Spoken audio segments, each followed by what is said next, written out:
L'Afrique perd chaque année des dizaines de milliards de dollars en raison du crime et de la corruption.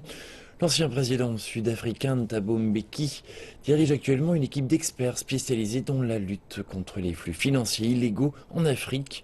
Leur objectif est d'attirer l'attention sur le problème qui coûte toujours plus cher au continent. 1 trillion de dollars. Il s'agit du montant des capitaux que l'Afrique a perdus au cours des 50 dernières années, principalement en raison des activités illégales.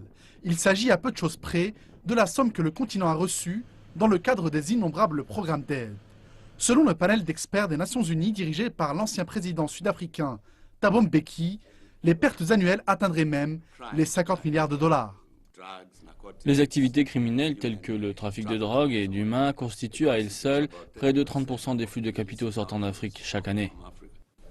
Thabo Mbeki et son équipe étaient cette semaine aux États-Unis pour mettre la lumière sur le coût réel des activités criminelles et de la corruption pour l'ensemble des pays africains, mais également pour faire pression sur la communauté internationale qui doit plus que jamais apporter son aide afin de faire cesser l'hémorragie financière sur le continent. Je pense que nous n'avons plus le temps, nous devons immédiatement mettre définitivement un terme aux activités de ceux qui se sont enrichis sur le dos de ceux qui ont le moins dans le monde.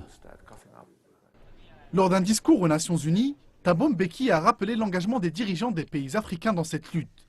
Il a par ailleurs ajouté que le continent lui-même était la source du problème et qu'il serait le premier à bénéficier d'une solution réaliste.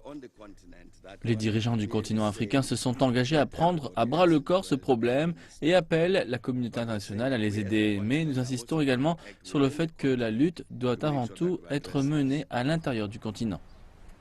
Cependant, Thabo Mbeki a rappelé que malgré la volonté politique d'agir, les pays africains ne sont pas encore suffisamment dotés d'institutions capables de résoudre le problème au niveau central, notamment sur des sujets relatifs aux systèmes fiscaux, aux taxes douanières, mais aussi concernant l'échange d'informations financières entre les différents pays du continent.